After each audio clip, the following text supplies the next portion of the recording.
So what I learned from the video, obviously it's got to be the big thing, was just how in-depth teaching is presenting the material. I mean, when I clicked on the video, I was shocked to see it was 25 minutes. just There's just so much. I mean, everything from task sheets, accommodations, expressing needs, being patient, asking questions. What I learned from the video, and honestly from this class, is just there's so much more that goes into teaching than just presenting the material. Because that's all I've known. I teach Bible classes sometimes at my church. I coach wrestling, and even when I substitute teach, I just get up, I give the material, I present the information, and call it good. And that's all. That's all I do.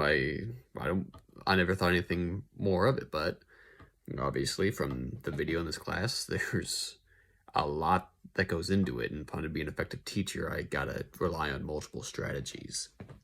That being said, the first strategy I would absolutely do is what I already do is explicit, direct instruction. I'm a honest man. I'm a direct man. I don't play games. I don't lie. I say what I'm feeling, and I just say it, and that's how I would teach. I would just be blunt, just give the information out, just be direct, as clear and concise as I can be. That's just be as direct. I wouldn't engage in pointless formalities or anything like that. I would just present the material. Second would be direct interactive instruction. I obviously don't want to just be the guy who just get up there and talk nonstop about nothing and everything, just ramble. I'd want to be direct, I'd want to be concise, but also I'd want to be interactive. I'd want to ask the kids questions. I'd want them to work as we learn, try to use some critical thinking, not just memorize the information, but ask why. Like, why is this the way it is? I mean, I'd like to be an English teacher. I'd want them to really think critically about why we format essays a certain way, or the book that we read, why the characters were motivated to do this. So yeah, direct interactive instruction and explicit direct instruction. Those are the two strategies that I would use.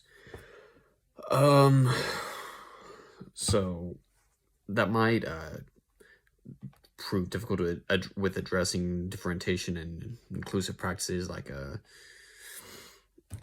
concerns about addressing students with disabilities. I mean, I don't have a lot of experience with that. Again, as I said, I'm a direct person. I just teach. I don't do anything very complicated. That's just what I do. But I feel like if I just slow it down and just be direct and just simplify it, like, I also don't believe in talking longer than I have to. I say what needs to be said, I present the information that needs to be said, then I shut my mouth. And I was just seeing TV shows and stuff. There are preachers who will talk nonstop for hours, and the church is just falling asleep. When I preach, I'm done within 20 minutes. I say my information, and then I shut my mouth.